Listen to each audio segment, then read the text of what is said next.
الحمدللہ رب العالمین والصلاة والسلام علی سید المرسلین اما بعد فاعوذ باللہ من الشیطان الرجیم بسم اللہ الرحمن الرحیم۔ پڑھیے الصلاة والسلام علیک یا رسول اللہ وعلی آلک واصحابک یا حبیب اللہ۔ الصلاۃ والسلام علیک یا نبی اللہ وعلی آلک واصحابک یا نور اللہ۔ 21 رمضان ہمیں عظیم ہستی کا یاد دلاتا ہے، اور وہ ہیں مولائے کائنات شیر خدا، مسلمانوں کے چوتھے خلیفہ، امیر المؤمنین، خلیفۃ المسلمین، فاتح خیبر، باب مدینۃ العلم، مولا علی شیر خدا کرم اللہ تعالی وجہ الکریم کا یوم شہادت ہے 21 رمضان۔ علی المرتضیٰ شیر خدا ہیں کہ ان سے خوش حبیب کبریا ہیں۔ نبی پاک علیہ الصلوۃ والسلام کی ایک حدیث ہے، مولا علی کی شان دیکھیں ہیں، ان کی عبادتیں، ان کا ذکر اپنی جگہ۔ نبی پاک فرماتے ہیں علی کے چہرے کو دیکھنا عبادت ہے، یعنی ان کو دیکھنا، ان کی زیارت کرنا وہ اللہ کی عبادت ہے۔ اللہ اکبر، یہ مولا علی کو خصوصی فضیلت حاصل ہوئی ہے۔ ایک بار حضرت ابوبکر صدیق رضی اللہ تعالیٰ کو دیکھا گیا کہ آپ کی عادت تھی کہ آپ مولا علی کو جب بھی دیکھتے ٹک ٹکی باندھ کر دیکھتے۔ حالانکہ مسلمانوں کے پہلے خلیفہ ہیں سیدنا ابوبکر صدیق، مگر آپس میں پیار کا بھی عالم یہ تھا، اور مولا علی کو جب بھی دیکھتے ٹک ٹکی باندھ کر دیکھتے۔ تو کسی نے پوچھا کہ یہ اس طرح آپ کیوں ان کا دیدار کرتے ہیں؟ تو فرمایا میں نے اپنے آقا سے سنا ہے کہ بے شک علی کے چہرے کو دیکھنا عبادت ہے۔ تو مولا علی کو صحابہ نے دیکھا، تابعین نے دیکھا، یہ تو ان کو شرف حاصل ہوا۔ ہم اللہ سے یہ تو دعا کر سکتے ہیں کہ اللہ کریم ہمیں خواب میں شیر خدا کا دیدار نصیب فرمائے۔ اچھا، اب ایک بڑی خوبصورت قرآن پاک کی آیت ہے، کیونکہ ہم قرآن پاک کی کچھ آیتوں کو ڈیفائن کرتے ہیں اور ان آیتوں سے میسج ایکسٹریکٹ کرنے کی کوشش کرتے ہیں۔ اللہ کریم قرآن مجید میں ارشاد فرماتا ہے، پارہ نمبر 6 ہے، سورہ مائدہ، آیت نمبر 55، بسم اللہ الرحمن الرحیم۔ انما ولیکم اللہ ورسولہ والذین آمنوا الذین یقیمون الصلاۃ ویؤتون الزکاۃ وہم راکعون۔ ترجمہ اس کا کیا ہے؟ تمہارے دوست صرف اللہ اور اس کا رسول اور ایمان والے ہیں جو نماز قائم کرتے ہیں اور زکوٰۃ دیتے ہیں اور اللہ کے حضور جھکے ہوئے ہیں۔ اب اس آیت کی تفسیر میں یہ بتایا گیا کہ یہ آیت الحمدللہ شیر خدا مولا علی کرم اللہ تعالی وجہ الکریم کی شان کا بیان ہے، یہ آپ کی شان میں نازل ہوئی ہے۔ یعنی کیسی ہستیاں ہیں کہ جن کے انداز کو بیان کرنے کے لیے، جن کی شان کو بیان کرنے کے لیے قرآن پاک کی آیتیں نازل ہوتی ہیں۔ اب واقعہ کیا تھا کہ آپ ایک بار نوافل ادا فرما رہے تھے، مولا علی نفل ادا فرما رہے تھے، اتنے میں ایک محتاج شخص آیا اور وہ آپ کی کچھ مدد چاہتا تھا۔ تو مولا علی شیر خدا نے اپنے ہاتھ کی چھوٹی انگلی میں ایک رنگ پہنی ہوئی تھی، ایک انگوٹھی پہنی ہوئی تھی۔ آپ نماز کی حالت میں تھے، تو اب جب حالت رکوع میں گئے نا، تو آپ نے اس وقت سوالی کو اشارہ کیا تو اس نے مولا علی کی انگوٹھی اپنے ہاتھ سے نکال لی۔ یعنی نماز کے دوران ہی اشارے کے ذریعے آپ نے اس محتاج کی مدد کی۔ اچھا، نبی پاک علیہ الصلوۃ والسلام یہ منظر دیکھ رہے تھے کہ مولا علی نماز پڑھ رہے ہیں، ایک محتاج آیا اور آپ نے دوران رکوع ہی اپنے اشارے سے اپنی انگوٹھی اسے صدقہ کر دی۔ اللہ اکبر، نبی پاک اس انداز سخاوت سے اتنا خوش ہوئے کہ پیارے آقا علیہ الصلوۃ والسلام نے اللہ کی بارگاہ میں دعا کی کہ اے اللہ، جس طرح حضرت موسیٰ علیہ الصلوۃ والسلام نے دعا کی تھی کہ ان کے بھائی ہارون کو ان کا وزیر بنا دیا جائے، اے اللہ پاک میں تجھ سے دعا کرتا ہوں کہ میرے اہل بیت میں میرے علی کو میرا وزیر بنا دے۔ کیا خوبصورت انداز ہے۔ اچھا، حضرت ابو ذر غفاری رضی اللہ تعالیٰ فرماتے ہیں کہ خدا کی قسم ابھی سرکار دو عالم علیہ الصلوۃ والسلام کے الفاظ پورے بھی نہیں ہوئے تھے کہ حضرت جبرائیل وحی لے کر حاضر ہوئے اور اس وقت یہ آیت کریمہ نازل ہوئے۔ اب دوبارہ آیت سنیے، واقعہ سن لیا نا، سینیریو سمجھ آ گیا کہ کیا ہوا تھا۔ یہ کیسی سخاوت تھی جو رکوع کے دوران کر دی گئی، انتظار نہیں کیا گیا۔ تو اللہ نے قرآن کی آیت نازل فرمایا انما ولیکم اللہ ورسولہ والذین آمنوا، اور تمہارے دوست صرف اللہ اور اس کا رسول اور ایمان والے ہیں۔ وہ کون سے ایمان والے؟ الذین یقیمون الصلاۃ ویؤتون الزکاۃ وہم راکعون، فرمایا جو نماز قائم کرتے ہیں اور زکوٰۃ دیتے ہیں اور اللہ کے حضور جھکے ہوئے ہیں۔ سبحان اللہ۔ تو اے میرے پیارے اسلامی بھائیوں، ہاں اب یہاں ایک شرعی مسئلہ سمجھ لیں کہ نماز کے اندر کوئی ایسا کام کرنا جس کو عمل کثیر کہا جاتا ہے، اس سے نماز فاسد ہو جاتی ہے. یعنی کوئی ایسا کام بندہ کرے کہ دور سے دیکھنے والا سمجھے یہ نماز نہیں پڑھ رہا, تو اس کو عمل کثیر کہتے ہیں, ٹھیک ہے نا. اور ایک عمل قلیل یہ ہوتا ہے کہ بالکل ہلکا سا آپ کو یوں سمجھے کہ کھجلی کی ضرورت پڑی ہے, آپ کو کہیں ضرورت ہے ٹچ کرنے کی, تو آپ نماز کے دوران ایک ہاتھ سے کر رہے ہیں, تو کوئی دور سے دیکھنے والا سمجھ جائے گا کہ یہ نماز میں ہے, نماز سے باہر نہیں ہے. اس کو عمل قلیل کہتے ہیں. تو مولا علی نے یہ انگوٹھی صدقہ کی تھی, یہ عمل قلیل کے ذریعے کی تھی تاکہ کسی کو کوئی یہ مسکنسپشن نہ ہو جائے. خیر مولا علی سے زیادہ علم کون جانتا ہے, وہ تو نبی پاک فرماتے ہیں میں علم کا شہر ہوں اور علی اس کا دروازہ ہے. سبحان اللہ. اچھا, مولا علی کے بارے میں جو یہ ارشاد ہوا نا, آپ کو ولی بھی کہا گیا. قرآن کہہ رہا ہے انما ولیکم, اور تمہارے دوست صرف. سبحان اللہ. لفظ ولی کے کئی معنی ہیں, مگر علماء کرام فرماتے ہیں اس آیت میں لفظ ولی کے 2 معنی مراد لیے جا سکتے ہیں. نمبر 1 مددگار, نمبر 2 محبوب, پیارا دوست. سبحان اللہ. آیت کریمہ کا معنی کیا ہوگا؟ اے ایمان والو, اللہ پاک, اس کے پیارے رسول علیہ الصلوۃ والسلام اور نماز قائم کرنے والے, زکوٰۃ دینے والے, رکوع کرنے والے اور کامل مسلمان, بالخصوص حضرت مولا علی تمہارے محبوب بھی ہیں, تمہارے مددگار بھی ہیں. یہ قرآن کی آیت سے ہمیں سب ثابت ہو رہا ہے. اب آئیے مولا علی کی سیرت کا ایک شاندار واقعہ. آپ انصاف بھی کرتے تھے تو کس انداز سے کرتے تھے, اور آپ کا یہ معاملہ کیسا تھا؟ اب ذرا اس کو سمجھیے گا. مولا علی کے دور خلافت کی بات ہے. ایک حبشی غلام تھا جو مولا علی سے بے پناہ محبت کیا کرتا تھا. شامت اعمال اس کی یہ آئی کہ اس نے ایک بار چوری کر لی. اب ذرا غور کیجئے گا, آپ کا غلام بھی ہے, ویری کلوز ٹو ہم, پیار بھی بڑی, محبت بھی بڑی کرتا ہے, مگر غلطی ہو گئی, اس سے چوری ہو گئی. اب مولا علی تو مولا علی ہیں. دربار خلافت میں جب پیش کیا گیا تو غلام اگرچہ غلطی کر بیٹھا تھا, غلطی پر وہ اڑا بھی نہیں, چپ چاپ اس نے جرم کا اقرار کیا. اب مولا علی تو شریعت کو نافذ کرنے والے تھے نا. ہمارے یہاں تو قانون کے تقاضے اور ہیں, اپنوں کے لیے اور ہیں, غیروں کے لیے اور ہیں. امیروں کے لیے ہمارے وطن میں قانون بعض اوقات اور نافذ ہو جاتا ہے, غریبوں کے لیے اور ہو جاتا ہے. یہ اسلام نہیں ہے. اسلام سب کے لیے برابری کا حکم دیتا ہے. اللہ کرے کہ یہ مساوات اور یہ جسٹیفیکیشن جو ہے ہمارے یہاں بھی آئے, کہ جو قانون ہے اس پر پراپر غریب امیر سب کے لیے ایک ہو. مولا علی کا خاص غلام, آپ سے محبت کرنے والا, ہو گئی چوری, اور جب پوچھا گیا تو کہا ہاں میں نے غلطی کر لی ہے, ہو گئی مجھ سے غلطی. تو مولا علی شیر خدا نے حکم دیا کہ اس کے ہاتھ کاٹ دیے جائیں. ہاتھ کاٹ دیے گئے. اب سنیے گا, اب وہ غلام کٹے ہوئے ہاتھ کے ساتھ واپس جا رہا ہے. اچھا, یہ واقعہ تفسیر کبیر میں موجود ہے, یاد رکھیے گا. تفسیر قرآن کے ضمن میں یہ واقعہ لکھا ہوا ہے. وہ ہاتھ اس کا کاٹ دیا گیا. جب وہ ہاتھ کٹوا کر غلام واپس جا رہا ہے, کٹا ہوا ہاتھ بھی ساتھ ہے اس کے, ٹھیک ہے نا. اب تکلیف کا عالم سوچیں, شرمندگی کا عالم سوچیں, ساری دنیا کو پتہ چل جائے گا کہ ہاتھ کٹا ہوا, اٹ مینز چوری کی ہے. سلمان فارسی رضی اللہ عنہ راستے میں مل گئے, اور ابن قوا رحمۃ اللہ تعالی, 2 بزرگ تھے. تو انہوں نے پوچھا کہ تمہارا ہاتھ کس نے کاٹ دیا؟ تو بڑے ادب سے کہتا ہے امیر المومنین یعصوب المسلمین, یعنی مسلمانوں کے رئیس اعظم مولا علی شیر خدا نے ان کے حکم سے میرا ہاتھ کٹایا. تو غلام نے جب اتنے ادب سے نام لیا تو بزرگ نے پوچھا کمال کی بات ہے, تمہارا ہاتھ کاٹ دیا ہے اور تم اتنا ادب کر رہے ہو ان کا, اتنی رسپیکٹ. یہ ہے انصاف. جب سب کے لیے انصاف ہونا تو پھر غصہ نہیں آتا. اب سنو وہ غلام کیا کہتا ہے. وہ کہتا ہے میں ان کی تعریف کیوں نہ کروں, انہوں نے حق ہی تو کیا ہے, حق بات پر ہی میرا ہاتھ کاٹا ہے نا, اور مجھے عذاب جہنم سے بچا لیا. مجھے دنیا میں سزا دے دی ورنہ جہنم میں عذاب ہونا تھا.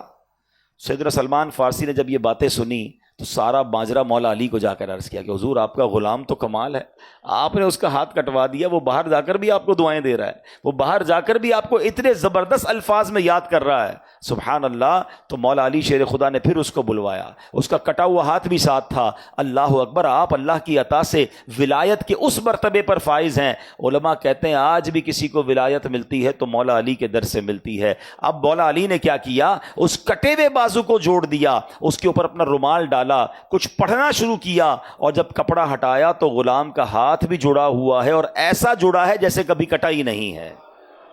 تو یہ اللہ والوں کی شان ہوتی ہے. مولا علی شیر خدا, سبحان اللہ. لیکن یہاں خوبصورت بات سیکھنے کو یہ مل رہی ہے کہ پہلے کے لوگوں کی تربیت کا عالم کیا تھا، اسلام کے احکام پر عمل کرنے کا جذبہ کیسا تھا. سزا ملی، ہاتھ کاٹ دیا گیا، مگر انہوں نے مولا علی کو برا بھلا نہ کہا انہوں نے فیصلہ حق پر کیا ہے، انصاف پر کیا ہے. غلطی میری تھی، مجھے یہ سزا ملنی چاہیے تھی. تو یہ اسلام کی خوبصورت مثالیں اس زمانے میں ہوا کرتی کہ غلام بھی اس طرح تربیت یافتہ ہوا کرتے تھے. اور آج کیا ہوتا ہے، آج ہمیں کوئی استاد تھوڑا سا ڈانٹ دے، ہمارا ٹیچر ہمیں کوئی سزا دے دے، آج ہمیں جناب ہماری آفس کے اندر ہماری غلطی پر ہی ہماری تنخواہ کاٹ لی جائے، ہمارے لیٹ آنے پر جناب ہمیں کچھ سرزنش کی جائے، تو الٹا اپنی غلطی ماننے کے بجائے اپنے باس کو، اپنے ٹیچر کو. اب بعض اوقات میں نہیں کہتا سارے پولیس والے ٹھیک ہیں، مگر سارے غلط بھی نہیں ہوتے. اب ہم نے خود جناب ہیلمٹ نہیں پہنا، یا ہم نے خود جناب اپنی گاڑی میں سگنل توڑا، یا ہم نے وہ قانون توڑا جو نہیں توڑنا چاہیے تھا، اب ہمیں روک کر کوئی چالان کرتا ہے یا ہمیں جناب اس کی کوئی پنشمنٹ ہوتی ہے، تو اب جناب اپنی غلطی ماننے کی بجائے جس نے پنش کیا اس کو برا بھلا کہہ رہے ہوتے ہیں. تو یہ طریقہ درست نہیں ہے. اور یاد رکھیے، جب تک ہم اپنی غلطی نہیں مانیں گے نا، ہماری عادت بہتر نہیں ہوگی. ہم قانون کو ہی برا بھلا کہتے رہتے ہیں. اچھا، ہمارے یہاں لوگ کہتے ہیں سبھی تو توڑ رہے ہیں سگنل، سبھی تو غلط کام کر رہے ہیں. اگر یہی کرنا ہے تو پھر معاملہ کیسے ٹھیک ہوگا؟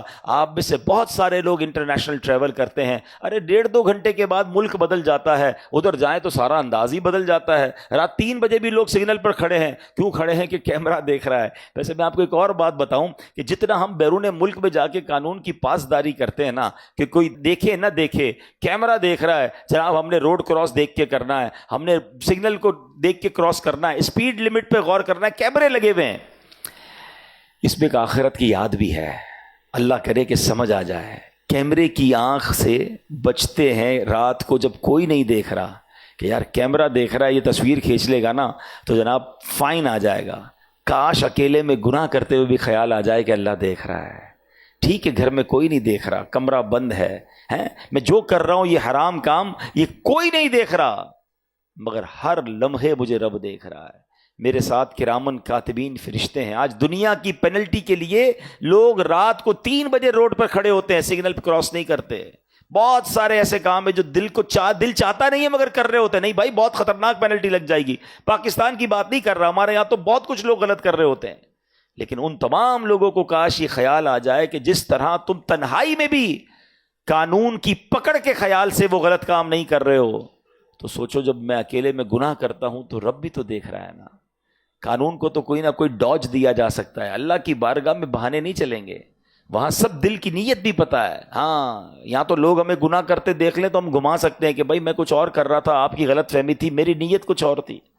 وہاں تو دل کے حالات بھی پتا ہے. اپنے دل کو بھی صاف رکھیے، اپنی جلوت کو بھی صاف رکھیے، اپنی خلوت کو بھی صاف رکھیے. یہ مت سوچئے مجھے کوئی نہیں دیکھ رہا، یہ مت سوچئے میں اس ملک میں نہیں کسی اور ملک میں ہوں، میں جدھر بھی ہوں میرا خالق میرا مالک مجھے دیکھ رہا ہے. آگے چلتے ہیں. مولا علی شیر خدا کرم اللہ تعالی وجہ الکریم کی بات ہے کہ مولا علی شیر خدا ایک جگہ فرماتے ہیں، مسلم شریف کی حدیث ہے اور خود مولا علی راوی ہیں اس کے، فرماتے ہیں مجھے اس ذات کی قسم جو دانے کو پھاڑتی یعنی دانے سے درخت نکالتی ہے اور جس نے روح کو پیدا کیا، بے شک میرے آقا مدینے والے مصطفیٰ صلی اللہ تعالی علیہ وسلم کا مجھ سے وعدہ ہے، اللہ یحبنی الا مؤمن ولا یبغضنی الا منافق. فرمایا مجھ سے محبت نہیں رکھے گا مگر مومن، اور مجھ سے دشمنی نہیں رکھے گا مگر منافق.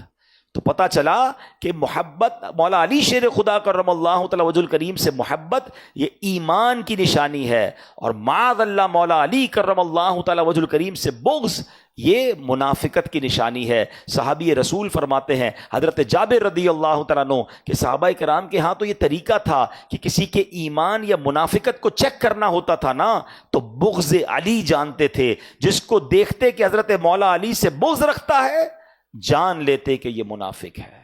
یعنی آج کے دور میں بھی ہمیں یہ غور کرنا کہ محبت علی یہ ایمان کی پہچان ہے اور بغض علی یہ منافقت کی پہچان ہے. اللہ سے دعا کرتے ہیں کہ اللہ کریم ہمیں مولا علی شیر خدا بلکہ نبی پاک کے پورے خاندان اور تمام صحابہ اور اہل بیت سے ہمیں سچی محبت نصیب فرمائے. اچھا اب آگے چلتے ہیں. حجۃ الوداع کے واقعہ ہے. نبی پاک علیہ الصلوۃ والسلام کی ظاہری زندگی کا یہ جو آخری حج تھا اس کو حجۃ الوداع کہتے ہیں. پیارے آقا حج کی ادائیگی کے بعد مدینہ منورہ تشریف لا رہے تھے راستے میں ایک جگہ آتی ہے، ایک مقام آتا ہے جس کو غدیر خم کہتے ہیں۔ حضرت برا بن عازب رضی اللہ تعالیٰ عنہ فرماتے ہیں غدیر خم کے مقام پر نبی پاک علیہ الصلوۃ والسلام نے قیام فرمایا، ایک درخت کے سائے میں آپ علیہ الصلوۃ والسلام کے لیے جگہ صاف کی گئی، یہاں آپ علیہ الصلوۃ والسلام نے نماز ظہر ادا فرمائی۔ نماز کے بعد نبی پاک علیہ الصلوۃ والسلام نے صحابہ کو ایک خطاب فرمایا، اب جو خطاب ہے ذرا غور سے سنیے گا۔ آقا فرماتے ہیں الستم تعلمون انی اولا بالمؤمنین من انفسہم، یعنی اے میرے صحابہ کیا تم نہیں جانتے کہ میں مسلمانوں کا ان کی جان سے زیادہ مالک ہوں؟ صحابہ کرام نے عرض کی بلا، یعنی کیوں نہیں یا رسول اللہ صلی اللہ تعالی علیہ وسلم، یقیناً آپ ہماری جانوں سے زیادہ ہمارے مالک ہیں۔ تو اللہ پاک کے نبی رسول ہاشمی صلی اللہ تعالی علیہ وسلم نے دوبارہ فرمایا الستم تعلمون انی اولا بکل مؤمن من نفسہ، کیا تم نہیں جانتے کہ میں ہر مسلمان کا اس کی جان سے زیادہ مالک ہوں؟ صحابہ کرام نے پھر عرض کی بلا یا رسول اللہ کیوں نہیں، آپ ہم میں سے ہر کسی کی جان سے زیادہ ہمارے مالک ہیں۔ اب مالک و مختار نبی رسول ہاشمی صلی اللہ علیہ وسلم نے حسنین کریمین کے بابا جان حضرت مولا علی شیر خدا کرم اللہ تعالی وجہ الکریم کا مبارک ہاتھ اپنے ہاتھ میں لیا اور فرمایا من کنت مولاہ فعلی مولا، جس کا میں مولا ہوں اس کے علی مولا ہے۔ پھر آپ علیہ الصلوۃ والسلام نے دعا کی اللہم والی من والاہ وعادی من عادہ، اے اللہ پاک جو علی سے محبت کرے تو اس سے محبت فرما، جو علی سے دشمنی رکھے تو اس سے دشمنی فرما۔ یہ صاف صاف اعلان نبی پاک علیہ الصلوۃ والسلام نے غدیر خم کے موقع پر فرمایا، جس کا میں مولا اس کے علی مولا ہے، جو علی سے محبت کرے مولا تو ان سے محبت فرما، اور جو ان سے دشمنی رکھے میرے کریم مولا تو ان سے دشمنی فرما۔ شاعر لکھتے ہیں نا جس کسی کا میں ہوں مولا اس کے مولا ہے علی، جس کسی کا میں ہوں مولا اس کے مولا ہے علی، ہے یہ قول مصطفیٰ مولا علی مشکل کشا۔ سبحان اللہ۔ حکیم الامت مفتی احمد یار خان نعیمی رحمۃ اللہ تعالی فرماتے ہیں یہاں ولی یعنی مولا کا معنی خلیفہ نہیں بلکہ اس کا معنی دوست یا مددگار ہے، یعنی ہمارے آقا علیہ الصلوۃ والسلام کے اس فرمان کا مطلب یہ بنتا ہے کہ جس کا میں محبوب اور مددگار ہوں اس کے علی بھی دوست ہیں، محبوب بھی ہیں، مددگار بھی ہیں۔ تو اے میرے پیارے اسلامی بھائیوں، مولا علی کہنا کچھ لوگوں کو کنفیوژن ہو جاتی ہے کہ یار یہ مولا علی کیوں کہہ رہے ہیں؟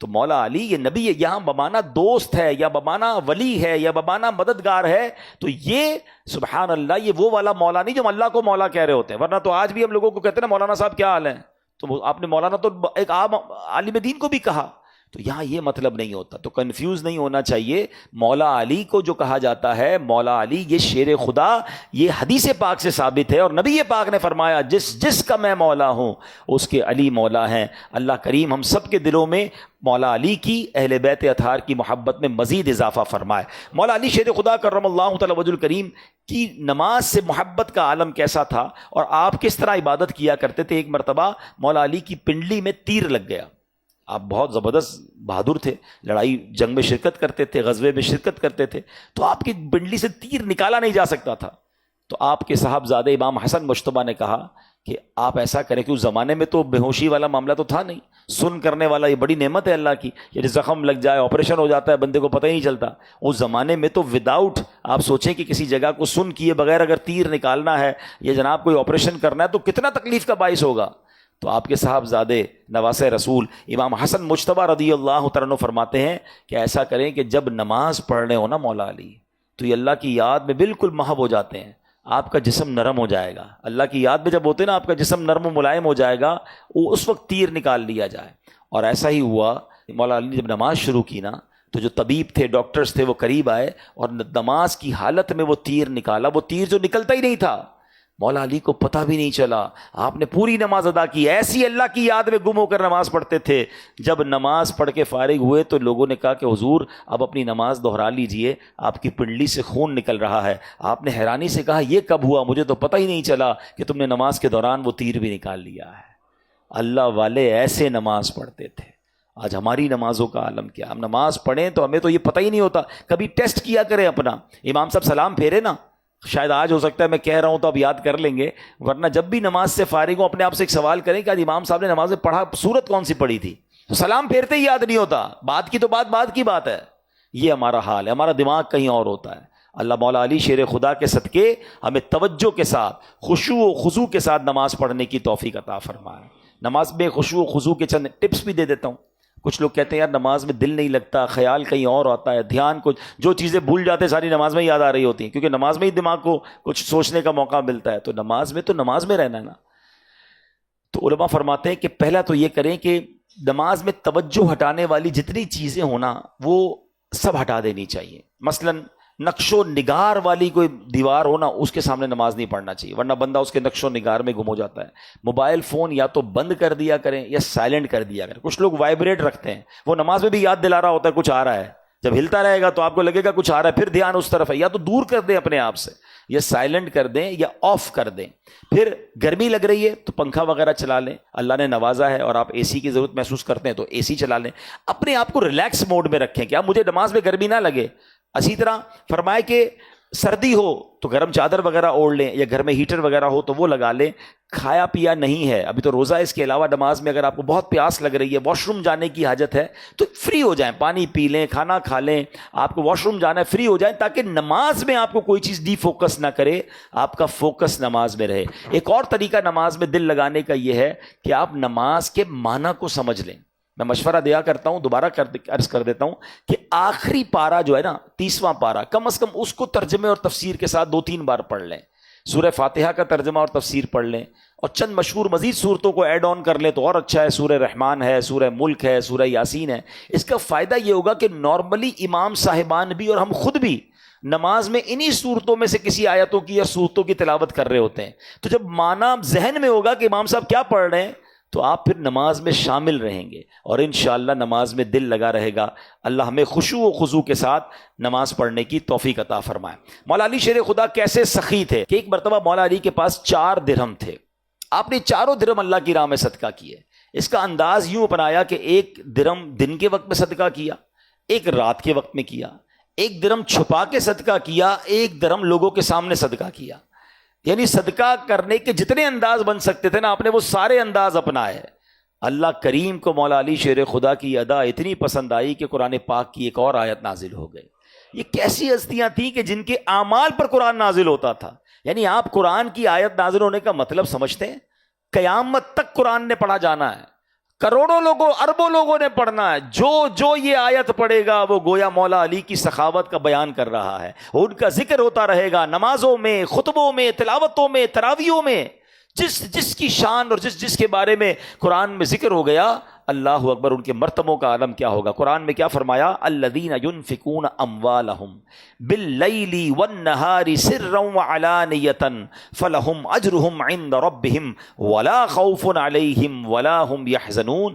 آسان ترجمہ قرآن کنز العرفان، وہ لوگ جو رات میں اور دن میں پوشیدہ اور اعلانیہ اپنے مال خیرات کرتے ہیں، ان کے لیے ان کا اجر ان کے رب کے پاس ہے، ان پر نہ کوئی خوف ہوگا اور نہ وہ غمگین ہوں گے۔ مولا علی کا صدقہ کس قدر انداز میں قبول ہوا کہ اللہ نے یہ بھی بتایا کہ اعلانیہ کرتے ہیں، چھپ کر کرتے ہیں، دن میں کرتے ہیں، رات میں کرتے ہیں۔ چلیں آج نیکوں کی نقل بھی اچھی ہے، آپ بھی کوئی ایسا کام پلان کر لیں کہ کوئی صدقہ میں دن میں کروں، کوئی صدقہ میں رات میں کروں، کوئی صدقہ میں اعلانیہ کروں اور کوئی صدقہ میں چھپا کے کروں، اور اللہ سے یہ عرض کروں مولا میں ناقص، میرا عمل ناقص، ان مقبولین کے صدقے مولا میرا یہ عمل قبول فرما لے۔ اور رمضان تو ویسے بھی اللہ کی راہ میں خرچ کرنے کا مہینہ ہے، اور سبحان اللہ جو لوگ صدقہ کرتے ہیں ان کے بارے میں آتا ہے، نبی پاک علیہ الصلوۃ والسلام کا فرمان ہے، ہر شخص بروز قیامت اپنے صدقے کے سائے میں ہوگا یہاں تک کہ لوگوں کے درمیان فیصلہ فرما دیا جائے۔ حضرت یزید بن ابو حبیب رحمۃ اللہ تعالی علیہ سے مروی ہے کہ حضرت مرثد بن ابو عبداللہ اہل مصر میں وہ پہلے شخص تھے جو شام کے وقت مسجد جایا کرتے تھے۔ ان کا انداز تھا جب بھی مسجد کی طرف جاتے ہاتھ میں کوئی تھیلی ہوتی تھی، کبھی پیسے ہوتے، کبھی روٹی ہوتی، جاتے جاتے کچھ نہ کچھ صدقہ روز کیا کرتے۔ تو ایک بار ہاتھ میں دیکھا پیاز لے کے جا رہے ہیں، تو کسی نے کہا حضرت یہ کیا کیا، صرف پیاز لے کر آئے ہیں؟ تو فرمایا یہ تو آپ کے کپڑوں کو بدل بدبودار کر دے گی. کہتے ہیں اے میرے بیٹے، میرے پاس صدقہ کرنے کے لیے گھر میں اس کے سوا کچھ نہیں تھا. میں نے اپنے آقا علیہ الصلوۃ والسلام سے سنا ہے کہ مومن کا دیا ہوا صدقہ بروز قیامت اس پر سایہ ہوگا. بس میں حدیث پر عمل کرنے کے لیے آج پیاز ہی لے کر آ گیا ہوں. تو اللہ والا کو یہ انداز تھا کہ جو کچھ ہوتا تھا روزانہ کچھ نہ کچھ صدقہ کیا کرتے. اللہ کرے کہ ہمیں بھی یہ عادت نصیب ہو جائے. الحمدللہ ماہ رمضان لوگوں کی مدد کیجئے، جتنا ہو سکے غریبوں میں تقسیم کیجئے، جو ہو سکے جس کی جو زکوٰۃ بنتی ہے. اگر ابھی تک زکوٰۃ ادا نہیں کی تو پوری زکوٰۃ ادا کریں. یاد رکھیے زکوٰۃ مال کا میل ہے، اور اگر آپ اپنے مال سے زکوٰۃ کو نہیں نکالتے تو یہ باقی مال کو بھی میلا کر سکتا ہے. اور روایتوں میں یہ مضمون ہے کہ جو زکوٰۃ، جس مال کی زکوٰۃ ادا نہیں کی جاتی، اسی مال سے بندے کو قبر میں عذاب دیا جائے گا. تو ایسا نہ ہو کہ سونے چاندی اور یہ پیسے انگارے بن کر ہمیں تکلیف پہنچائیں. تو پراپر طریقے سے بلا کسی تردد کے بے شک کسی عالم دین کے ساتھ بیٹھیں اور سمجھیں کہ میری زکوٰۃ بنتی کتنی ہے، اور پوری کی پوری زکوٰۃ نکالیں، اور ہر سال نکالیں. اور زکوٰۃ کے علاوہ بھی صدقہ و خیرات کیا کریں. زکوٰۃ دیتے وقت سب سے پہلا حق آپ کے اپنے غریب رشتہ داروں کا ہے. آپ نے اپنے غریب ملازمین کو دیکھیں اور ان کو ضرور ان کی سپورٹ کریں تاکہ مسلمانوں کی تکلیف دور ہو. اور اس کے بعد میری گزارش ہے کہ دعوت اسلامی جو دنیا کے 150 سے زائد ممالک میں دین متین کی خدمت کر رہی ہے، اس کا ساتھ دیں اور اپنی زکوٰۃ میں، اپنے ڈونیشن میں اس کا بھی حصہ دیں. اللہ کریم اپنی راہ میں دل کھول کر ہمیں خرچ کرنے کی توفیق عطا فرمائے. آمین بجاہ النبی الامین صلی اللہ تعالی علیہ وسلم.